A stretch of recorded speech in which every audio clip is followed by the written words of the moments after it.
I did something for the first time. I went to on Saturday. After 25 years of marriage, I realized my wife likes operas and symphonies and stuff. I'm like, I thought she liked baseball games and football games, but apparently she likes the girl stuff. So we went to the opera for the first time on Saturday. It was fun. All right, I enjoyed it. So anyway, and then we had much football on Sunday, so it was a good weekend for me. A little culture and a little game time. So, All right, Raul. Thanks, Marjorie.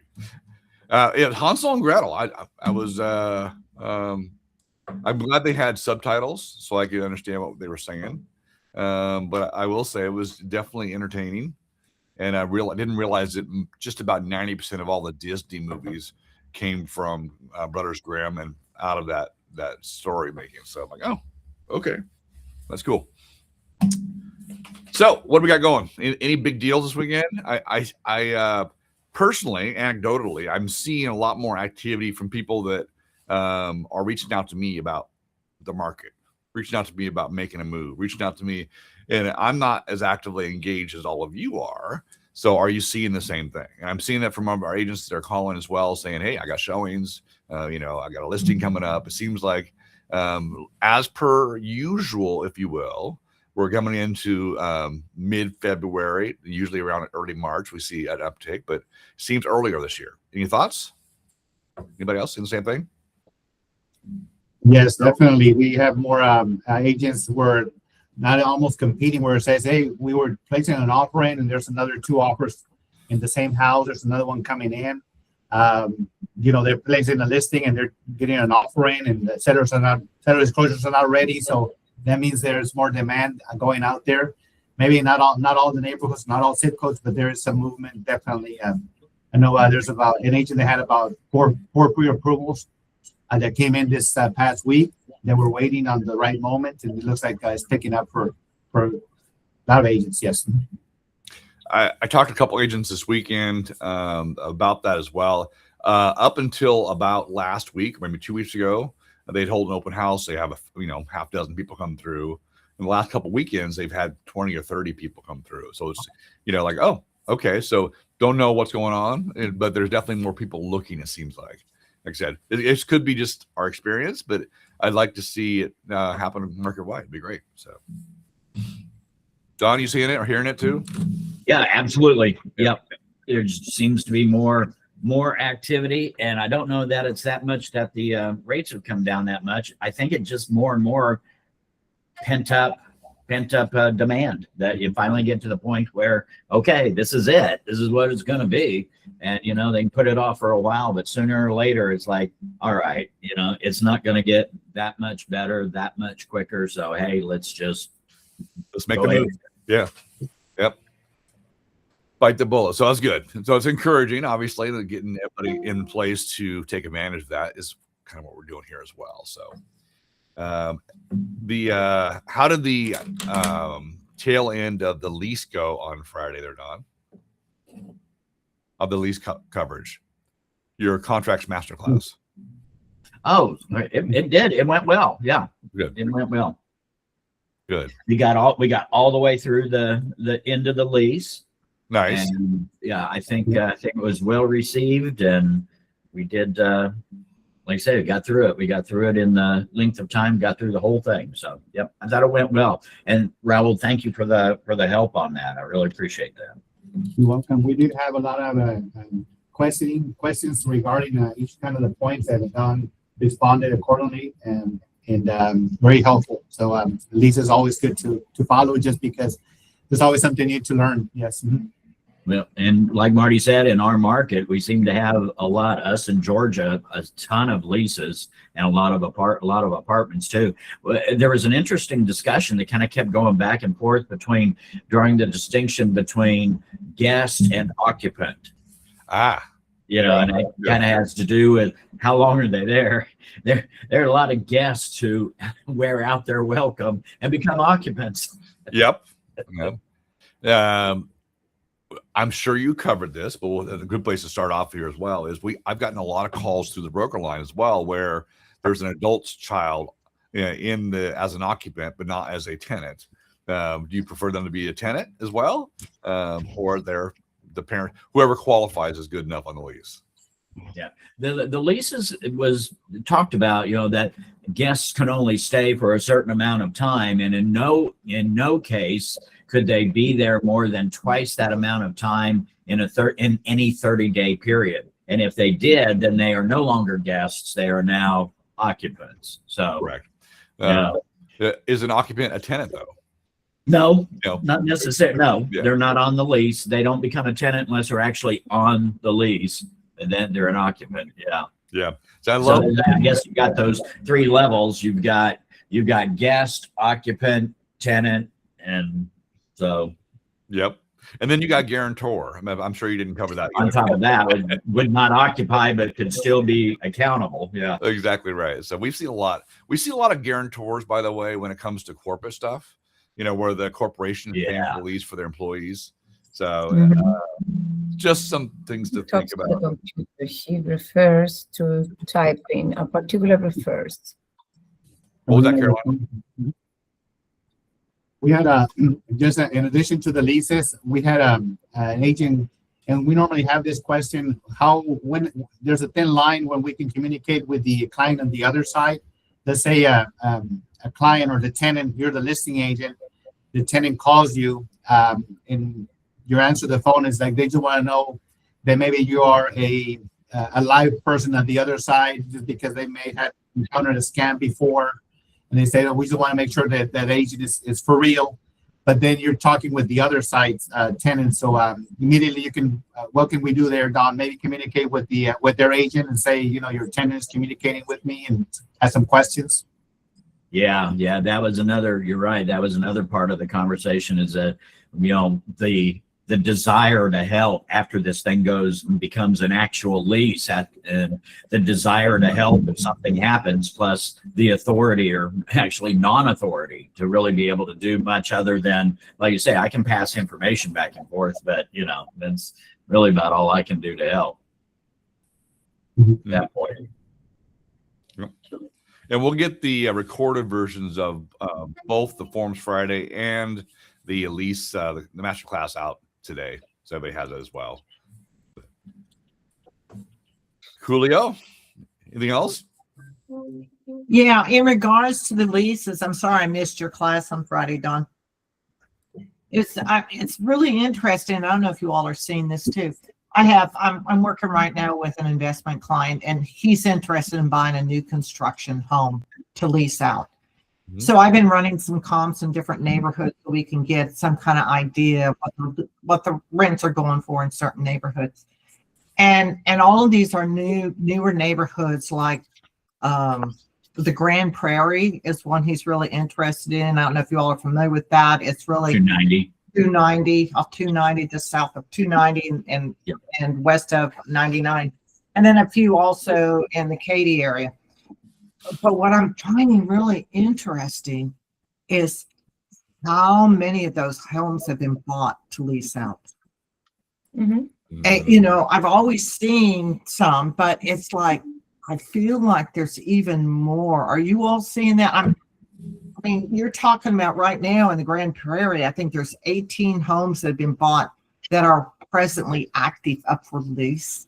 And I can't remember how many have sold. It's been like 50 have closed. And I'm like, oh my gosh. It's kind of interesting because, there's a lot of subdivisions out there that create a deed restriction that says you cannot lease that property out for the first 12 months or maybe even up to 24 years. months. And Yeah. just to make sure that doesn't happen. And especially at a price point like that, where they know it's going to attract investors like it does. It's kind of interesting that they didn't put that restriction in there. I mean, I had an investor who did the same thing. His strategy was to always buy new homes, lease them out for 5 years, and then at the end of 5 years, owner finance them. And that was, he figured that during the first 5 years probably would be the fewest issues to deal with because of the newness of the property. And so he would keep for 5 years and he'd put them out on the market for sale by owner. So we always, if we were doing brand new homes and we weren't using the builder contract, we always put that in section 6D objections of the contract that said that if he found out he couldn't lease it out immediately upon closing, then he didn't have to finish out the transaction. Right, Yeah. right. And I have found some neighborhoods that aren't allowing it. Like there's Right. the Taylor Morrison neighborhood up in the called Hockley Village or something like that. Anyway, they're not allowing investors to buy. Think about this A for a lot of second. that has to do with price point. Yeah. Yeah. Correct. Why wouldn't an investor look at these type of things when you think about it? If you're working with an investor on a buyer side, what a great, like Don said, a product that where the builders are offering crazy incentives, right? Yes. Closing costs, buyer, broker compensation, whatever it may be, right? And then turn around and have a warranty on it so they can rent it out for a period of time, as Don says, depreciate it, and then do owner finance, whatever. For a buyer, though, if you're working for a buyer for these neighborhoods, that'd be a great number to know. Like, hey, do you know that a third of the people that bought these are an investor and have renters in them? Mhm. As we know, high percentage renter neighborhoods usually aren't maintained as well, right? What about future values? Something to think about. These are things that, as a buyer side, you're like, oh, this is interesting to know. It may not be a big deal, but something to consider, right? We saw this during the 08-09 downturn. It was funny. Mhm. Traveling all across this nation, but Hawaii specifically was really hit really bad. And so, but they were offering there was USDA loans, zero down loans, and realtors were going in and buying up all the investment properties, because they can buy them for zero. They make a commission on them. So making them and then turn them out and rent them out. And then, a lot of them retired wealthy because the market turned again. Right. So sometimes it's investors driven, but that's a great thing to bring up, Colleen. Carell, you're next. Yes, good morning, everyone. Good I do not have anything to say. I just want to say a big thank you to Don. You're welcome. I've been with HomeSmart since November, and I got my first deal, and I closed on January 30. I'm very grateful. I'm so happy. Thank you for everybody. So, especially Don, who really helped me back and forth with my contract, and finally, everything was very, very smooth, and I closed my deal on January 30. So I would like to say thank you to HomeSmart team, and thank you for all you have done for everybody. Thank you. Oh, you're welcome. You're always very nice. Thank you. We always try to give credit and to obviously thank Don and Raul and everybody on our team, but it's really nice to hear. So thank you, Carell. It really is. You're welcome. And also, I just opened my Facebook this morning, and I saw like a text message from somebody who posts on the on Facebook. Somebody sent a text message pretending it's like body, but I'm like, oh, what is going on with our HomeSmart agent? Like everybody are getting text message and they are pretending to be Mari. And I closed my Facebook and I saw the same text message in my phone number. They sent me the same text, and I'm like, oh wow, this is going on all the HomeSmart agent. Like I have a friend of mine who told me she got a text message, and I got the text message this morning as well. So I just blocked her phone number Good. because I already saw on Facebook, and I'm like, few minutes after I got the same text, I'm like, okay. So everybody just try to be careful. I know a lot of scammers are going around trying to scam HomeSmart agent. I think so. So I just want to let you know. Unfortunately, not unfortunately, but unfortunately, it's every brokerage. They get lists of agents that are involved. They send a text from the broker. This happened when Ignacio was here. Happened before I got here. It happened like a couple times since I've been here. They have lists. They're public record, and they send out a text and try to get people to buy it. So thank you, Carell. For So that. you're welcome. I have to let go because I'm at work right now. I just want to say thank you to Don because I don't want to wait too long to say thank you to him. And you have great day. Everybody have great day at work. Thank you so much. Thank you. You're welcome. You're welcome. Don't get in trouble at work. Right. I won. Anyway, yeah. Just as a Bye. reminder to what Corell's saying is I would never text you and ask you to get some money or a gift card. Now, I might do that to Don, but that's different. Yeah. He would check. Oh, Okay. And I would probably go ahead and do it if it did. Right. You would double check though. Are you sure you want this? Yeah. Okay. Yeah.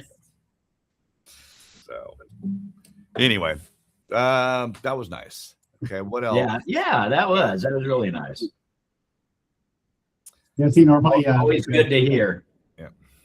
normally like this when they pertains to a scam or a scamming, they sometimes want to do it on. We normally get them like on Monday morning or Friday afternoon, where people either starting or ending their week, and they just kind of feel like a mindset where somebody might be asking for something, and if it's doubtful if it's true or not. So yes, just by no means, if you that intuition we have, wait a minute, this doesn't come from Marty, doesn't come from Don or myself, where we can just block it or actually not respond at all, right, or report it.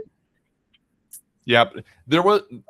It's pretty common. There's a lot of frauds out there, and we reported the numbers before. Oftentimes, it's a Google number that they've got, and they just add another one and try it again. The biggest thing is to block these and not respond to it. Double check, verify it. Most of the agents, when they get them, they'll email me and say, "Is this you?" No, it's not me. So, or give the office a call and say, "Did you send me a text?" No, I did not send you a text. So that could be from any one of us. And the great thing about it is we as agents, all of us, plural, have a heart to help people. So we're quick to say, hey, and we're in this family. So it'd be natural if Don asked me something, or Raul or Colleen or anybody on the call, hey, we want to help. So our first instinct is to help. But we first is like, wait a minute. Why? Ask the questions like we would anybody else for our clients. So yep, it's good. That doesn't even fall under trust but verify. It's don't trust, Right. so verify. Yep. All right. Anything else? We have I know this. We got one more week this Friday on the 1 to 4, right, Don? Yes. Yeah. We'll finish it up. We'll finish it up this Friday for sure. Okay.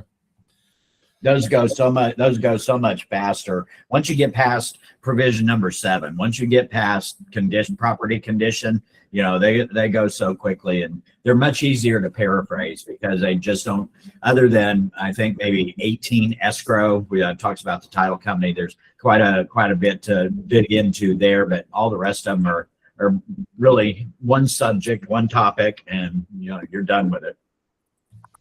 I would say this now. Maybe it'd be a good exercise. Something I've done for almost 30 years, which is kind of scary when you think about it.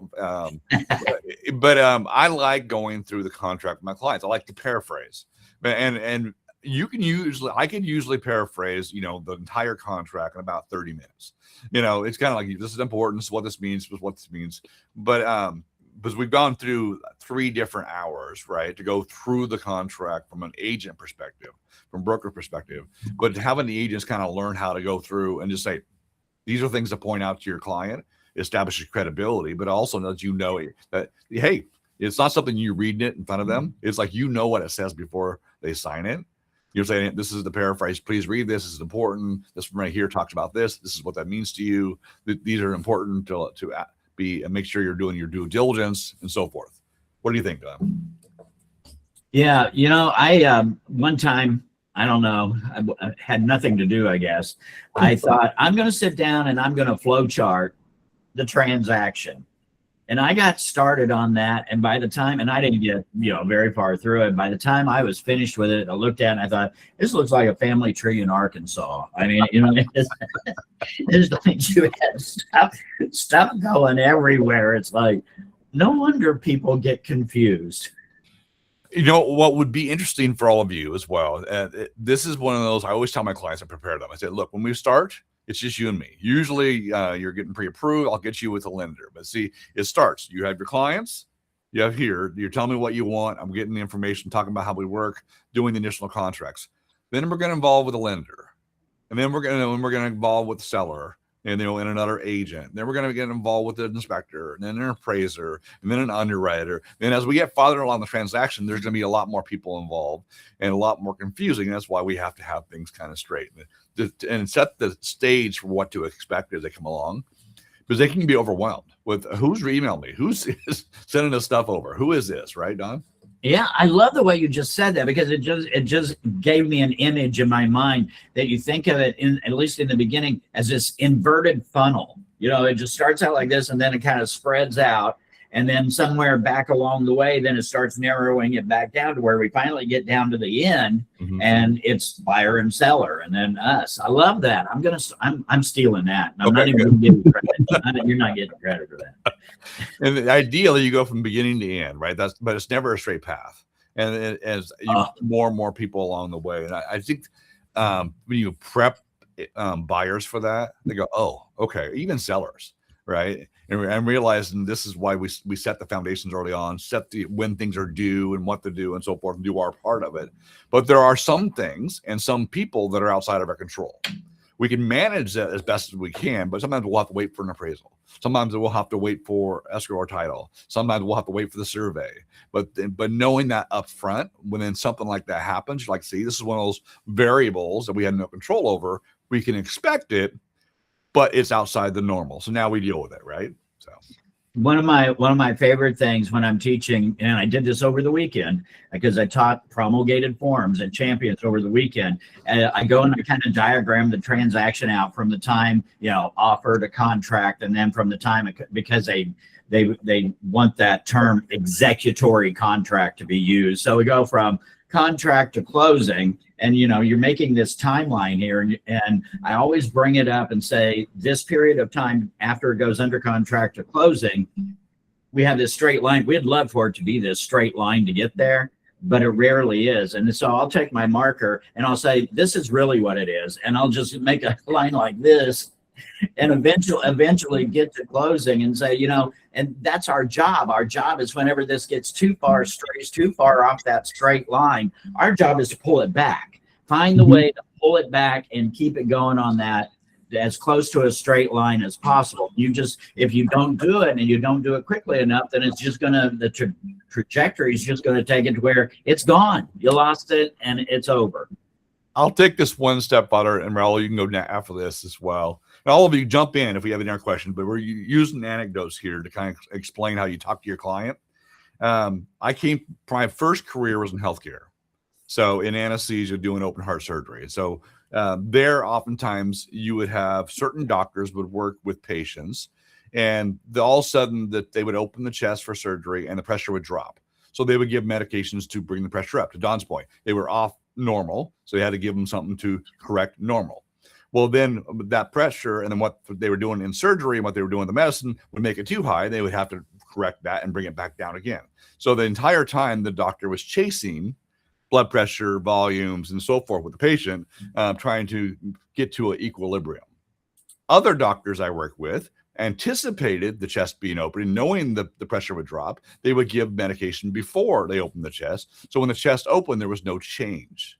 Same thing in real estate is we have to anticipate what's going to happen in the transaction, prepare our clients for it, so the disruptions are minor. Oftentimes, newer agents react to, their appraiser's late, or react to a seller that doesn't want to do any repairs, right? Now they're trying to manage their buyer's emotions, because now they're way up here. They're angry at someone for being whatever. And versus saying, hey, they may be upset here. Don't worry about this. This is normal. We'll adjust this. We got this handled. This is what happens in every transaction. There are some changes that may not see, and we'll talk about them, but we'll handle it. And it's like that, managing those emotions, managing the expectations is our job. And the more professional we are, the smoother most transactions go. There are still the exceptions, but I've seen too many times where an agent gets way too involved and way too emotional, and they're surprised when something happens. They're surprised when the power's turned off too early. They're surprised when, the house is dirty. they shouldn't be surprised. Yeah. They should anticipate this and mitigate it before it happens. That's where experience comes from. And so the healthcare analogy and the real estate thing, to Don's point, is we set the expectations and help correct things, but correct them before they get too bad, too out of control. Because if we're reactive, we're not really helping our clients. We're just making it worse. So, yep, must control our emotions. That's right, Yeah, Mark. Yep. exactly. Raul? So many factors involved, and when it comes, I think when it comes to listening, the main thing is to listen to your client, listen to the home buyer, the seller, and even the tenant or the landlord, because they create anxiety toward the end. I'm getting cold feet. Do I want to close on this or not? Do I want to buy or not? Or maybe personal factors, a sickness, maybe a divorce. So now it comes to a point now where we can renegotiate that to the best of the client.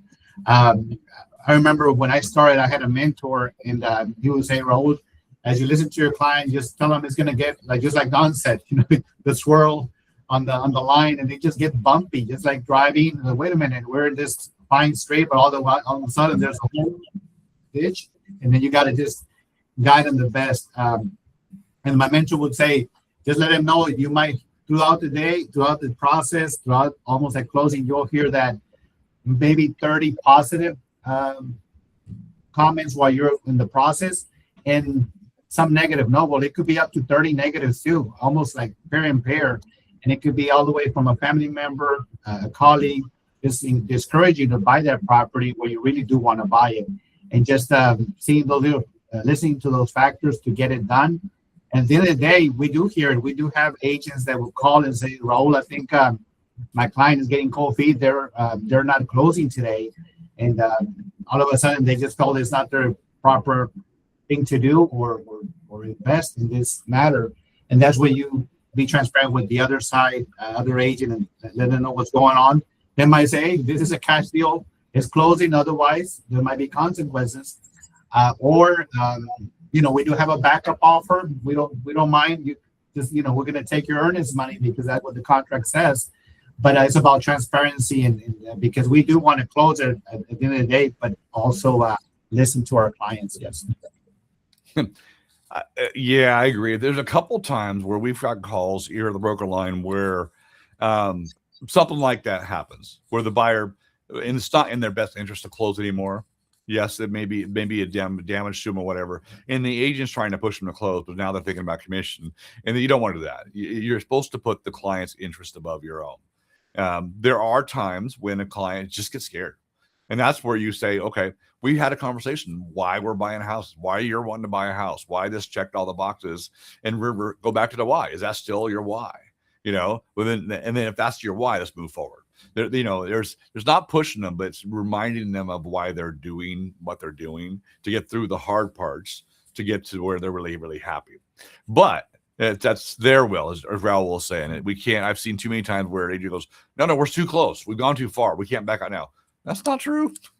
Yes, it affects your commission, but are you serving the client or not? So, yep. Don? Yep, and all of that makes perfect sense. I mean, the client takes their cues from us, and so we have to be really careful and to make sure that they and what we do, everything we do and everything we say has got to be in their best interest, not ours. And that, I know that's hard to do sometimes. I mean, a lot of times, what is it, Tom Ferry, commission breath? That it's just that you just need it so badly, and then those are the ones that are going to fall apart. And boy, does that ever really test your commitment to your client.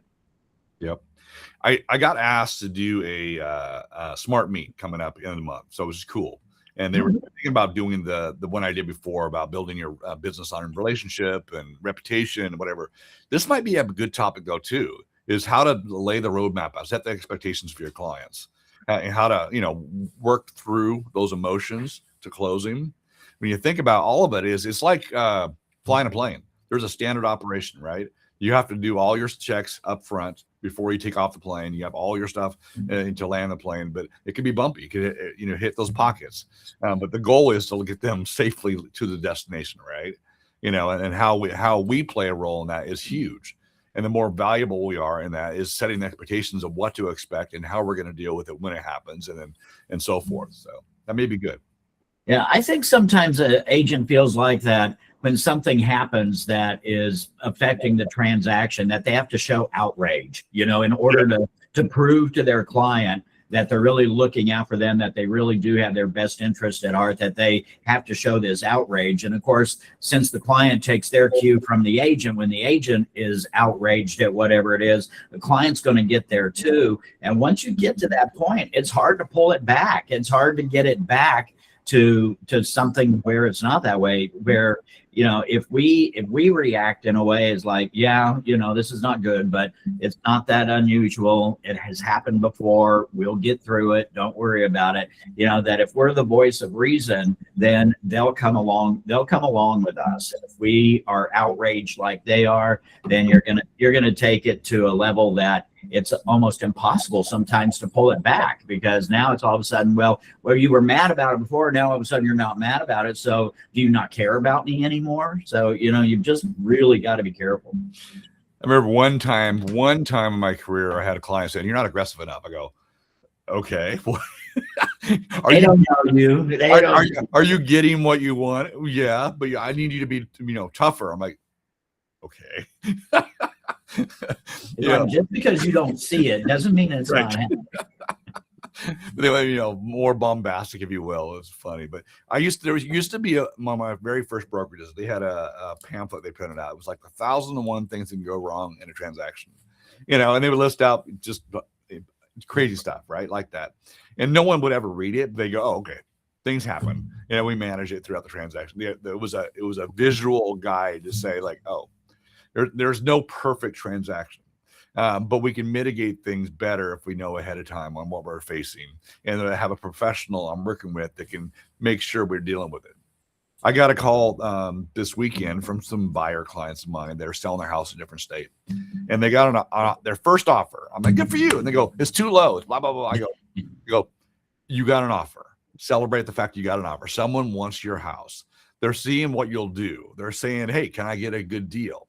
The fact that they took the time to write an offer means they want it. More than likely, if you counter, they're going to come back up to a pretty high price." And they go, "Oh, okay." I go, that's what we do, though. It's like, you got an offer. That's great. Don't get mad. Negotiate. That's what the whole job is. So hopefully they'll work it out for them. So, all right. Enough of us jabbering over here and coaching you guys. Any questions? Anything you guys are dealing with? Any contract stuff? Sandy, you got anything going down there? Good morning. Morning. I just wanted to add to what Don said. They don't see what's playing behind the scenes. I had a few, buyers, same thing as sellers, where they tell you an amount. This is what I want. If it's not going to happen. So you send over what they want. The other party comes back with something different. Well, you don't know. I'm not going to reach out to you and say, "You know what? No, it did not work out." I know already what they want, so I'm fighting for that, and I respond, and I'm like, "No, this is what they want. If not, they're not moving forward." So we do play a role behind the scenes without them knowing, and then end up with the results that they really want.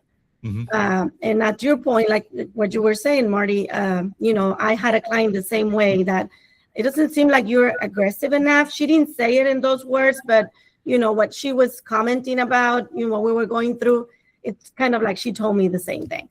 And I'm like, "Well, let me tell you," and I opened my phone and I said, "Look, this is what you haven't seen, and this is what happened before I got to you or came back to you and tell you, you know what, we got accepted what we wanted, and she's like, "Oh, I didn't know."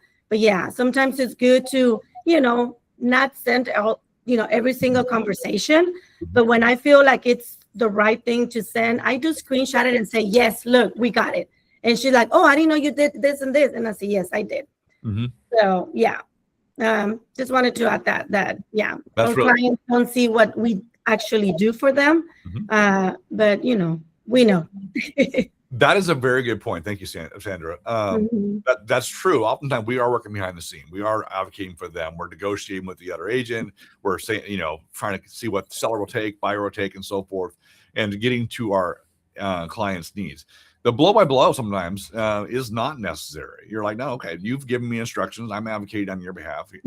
Sometimes that hurts, because someone may react out of emotion, and you're like, "That's not going to help."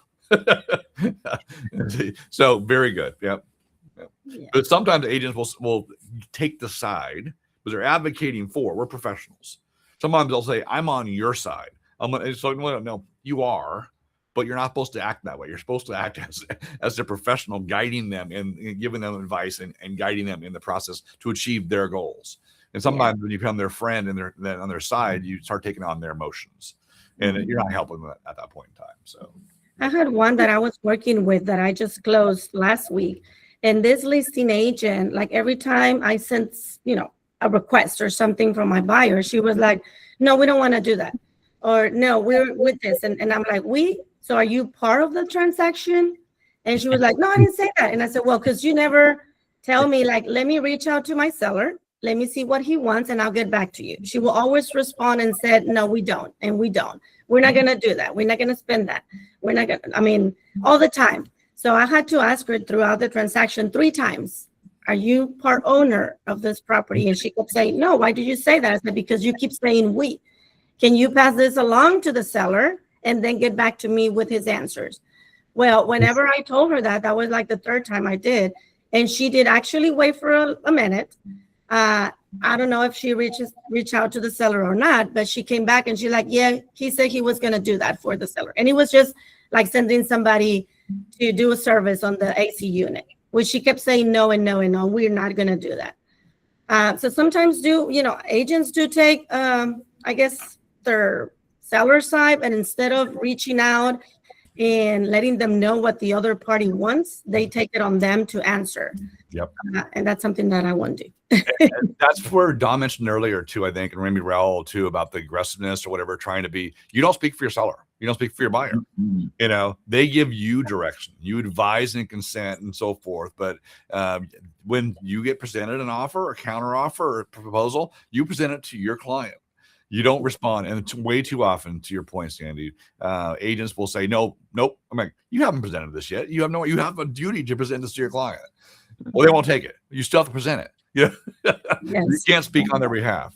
And they sometimes, well-meaning enough, agents think that they're doing the right thing. No, they're not. So. And when I wanted to, I just jump in and say that, all these classes we're taking, the trainings, this class, it was maybe a couple of weeks ago, and the negotiations class, it came handy because there was an agent that wanted to maybe escalate it into something personal. And I said, in my opinion, and just because I just took this class, this is what my client is coming up with. And I'm just kind of second that with that class that we just took. And he says, oh, did you just take that class? Yes, I took mine about 3 years ago. I said, well, it's helping just to be up to date, and they just keep it professional. So that's what you want to do. There's a very, very thin line to make it into, or escalate it into personal. And it just becomes more, and it might delay longer, and there's some confrontation. And the other day, you want to have that response properly to your clients, and also making that clarity to the other side that is needed as part of the representation we do, or fiduciary duties, but also to not jump to that side and to making it personal. And just like Sandy was saying, introduce this or present the screenshots, the prelude of why it became to that point. But just finding that quick solution always helps. And that's what we do. We're there to find a solution, or at least do magic in a way when it comes to real estate. And that's just my 2 cents in what's going on there. Yeah. Marjorie wants to know if we'll have another negotiation class in the future. We have one about once a year. I said nothing scheduled yet, but I'll let you know, Marjorie. I think we have. I don't think we have recording of that one, but we'll see if we can do it. That's always a good topic for sure.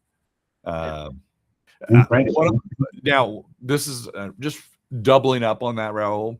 Don and I have had conversations about certain agents I worked with in the past, not here in Houston, somewhere else, that I would call them names because they were terrible to work with every single time I worked with them.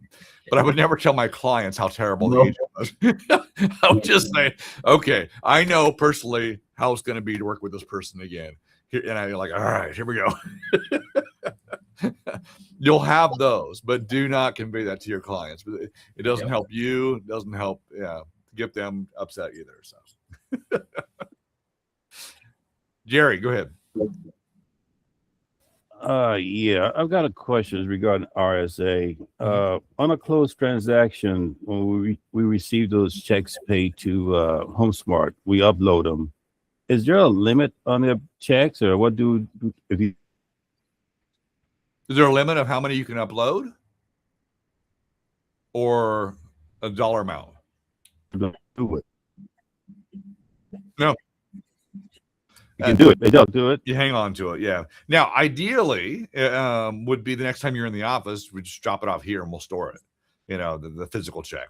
And that's be Okay. better. That way, Yeah. we're holding it, not you. But if we have the electronic copy of it, we have a copy of it. Great, great, yeah. great.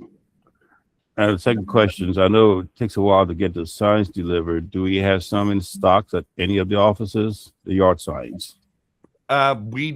I think Kristen and the team have a couple left in the gallery office. I think we're down to pretty much zero as far as the open signs.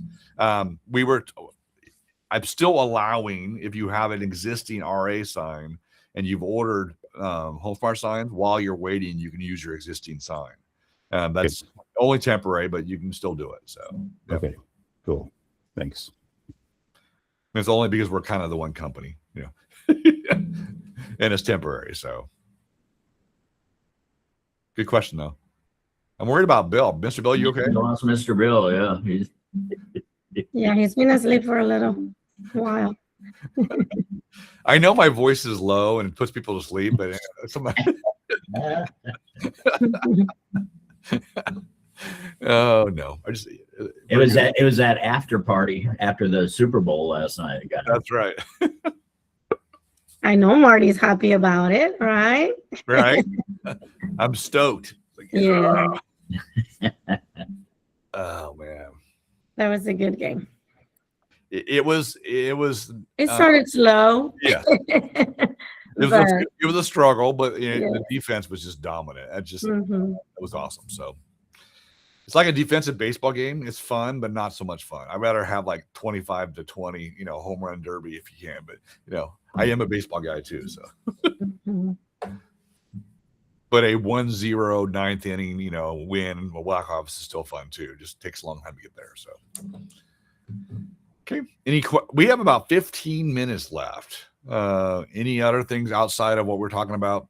I thought this was good today, though. Just talking about sort of best practices around dealing with clients, you know, and really the more we learn, it's one thing to know, and then not apply it, but really is we're here to apply what we've learned to help our clients navigate the process. And the process can change with new forms and whatever, but really, we may do this 1,000 times, right? I mean, none of them will be exactly the same, but the majority of the transaction is going to be consistent, you know, so you can anticipate what they're going to be experiencing as a buyer or a seller or a landlord or tenant in the process.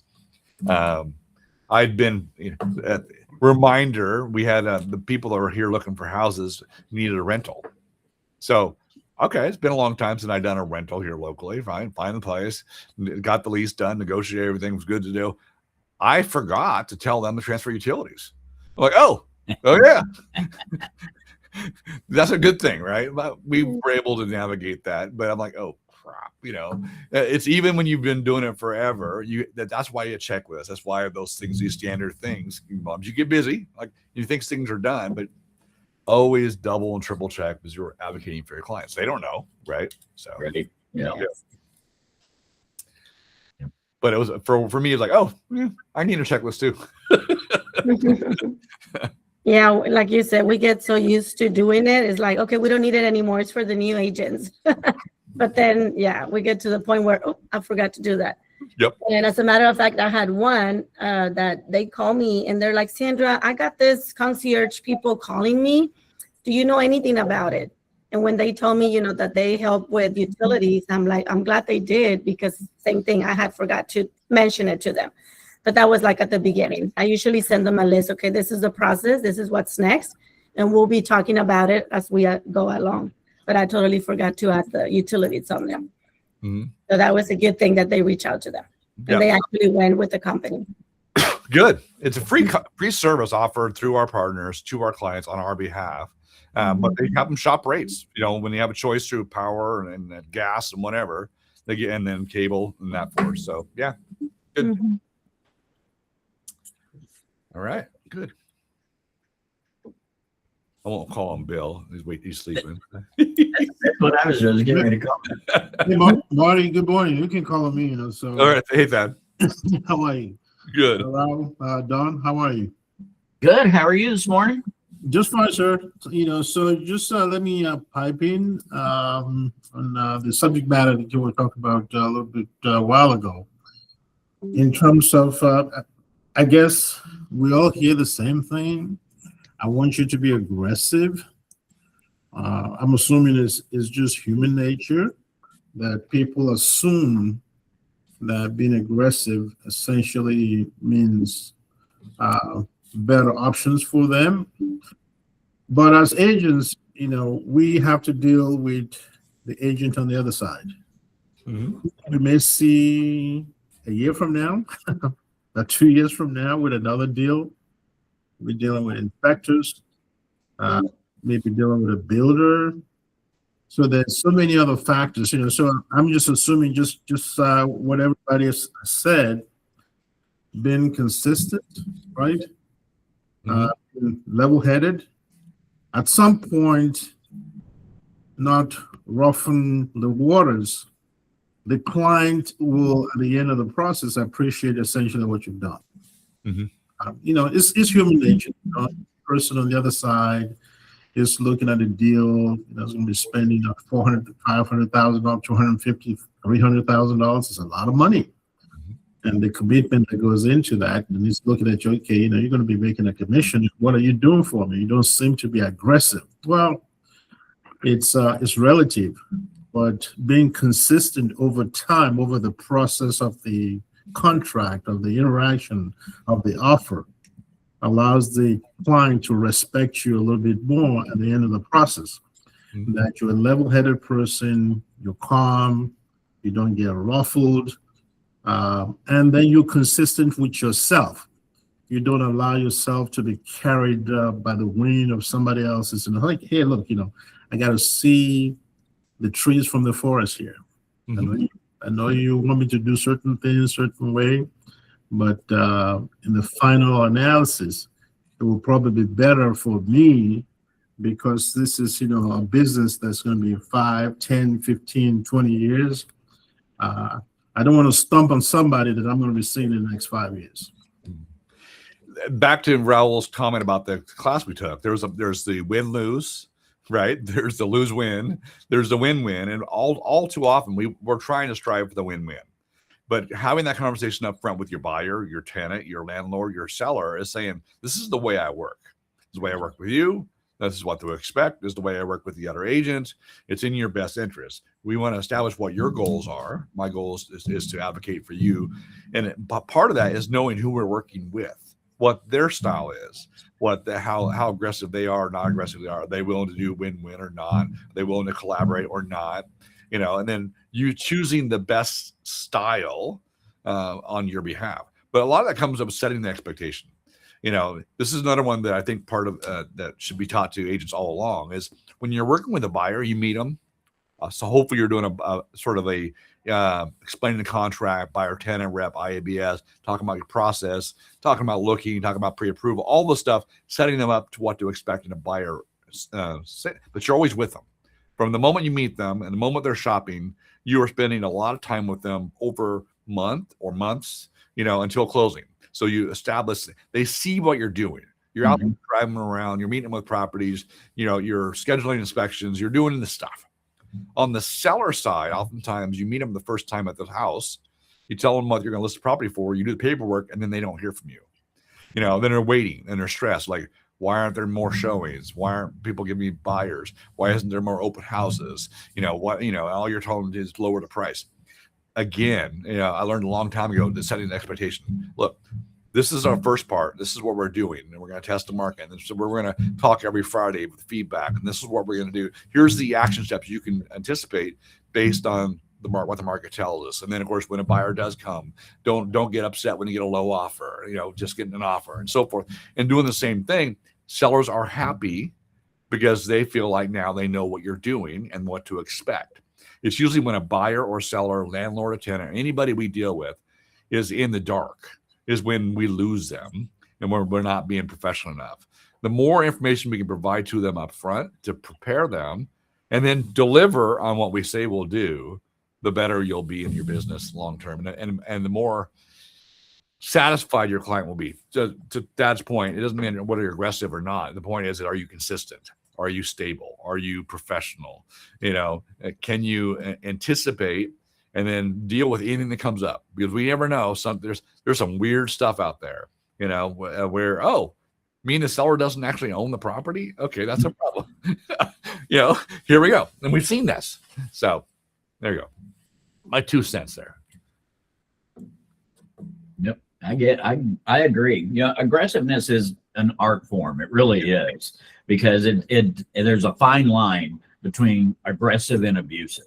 You know, and so many times people feel like that in order to be aggressive, you've got to be in their face. And it gets to the point where if you're at that level all the time, it doesn't mean anything. It doesn't mean anything to the other side.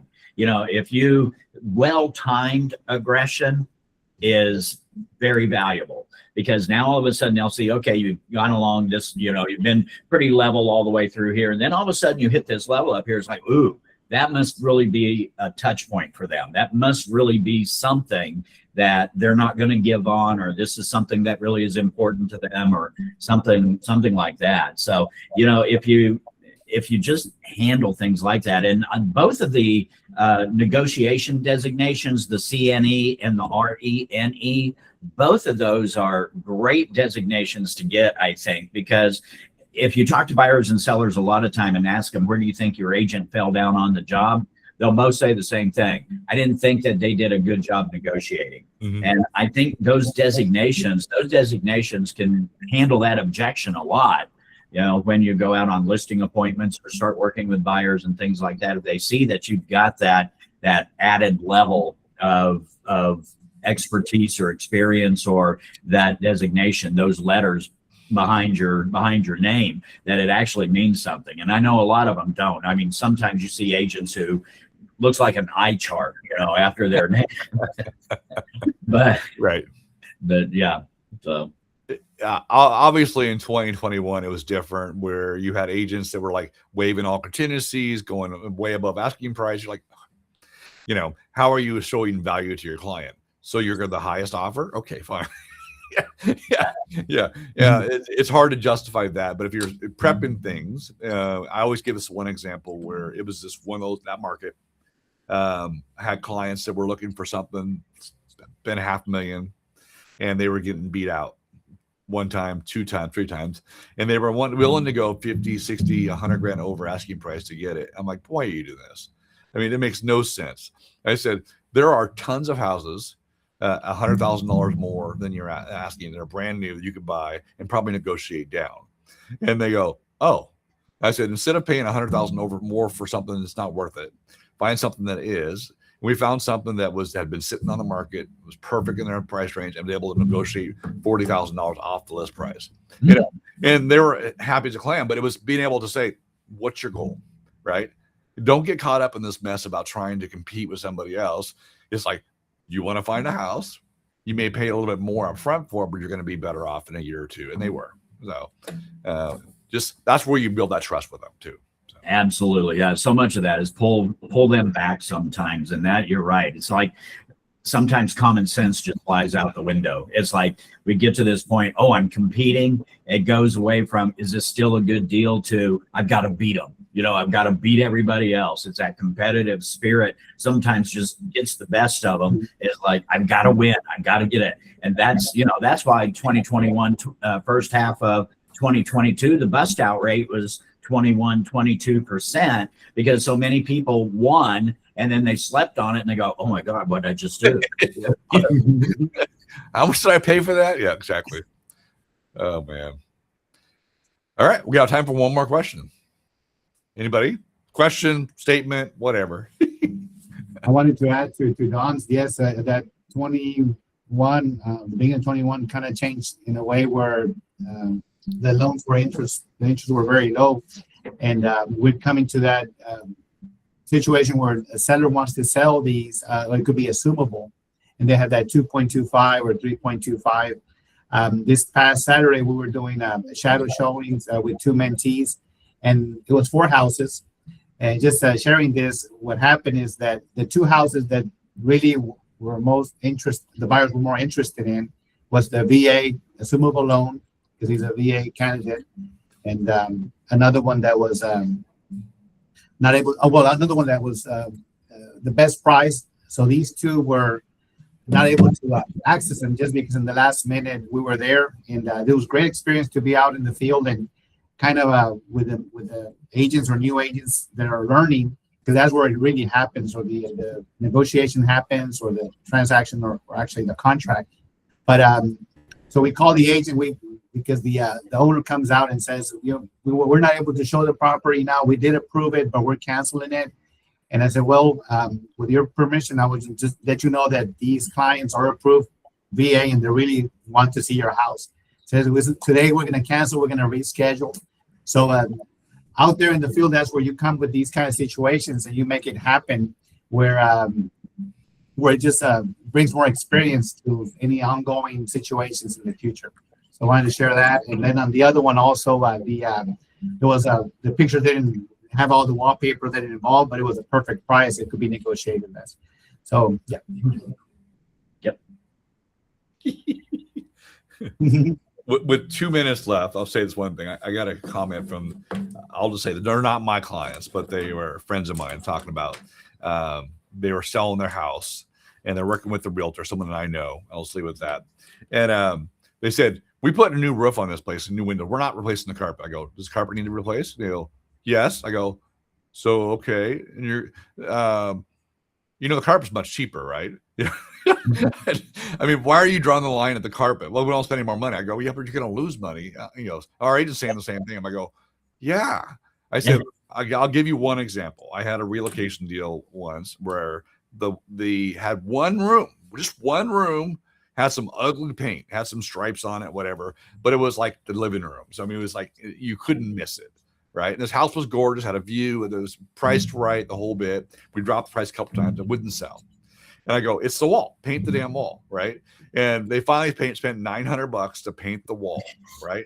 It's sold the next weekend for full price. And I'm like, I've been telling you the whole time, why are you being penny wise and pound foolish? I mean, it makes no sense whatsoever, and they're like, oh, okay. This is the idea. Sometimes you're like, do you want top dollar for your property? Sometimes it costs a little bit of money. I'm not talking about the roof. I'm talking about, carpet. Okay. Don't be silly. Anyway, something like that. That's where we come in. Like, come on. Yep. And sometimes it's good to be right, but it's also like, come on, client. I'm trying to help you here. Help me, help you. The whole Jerry Maguire thing, right? So.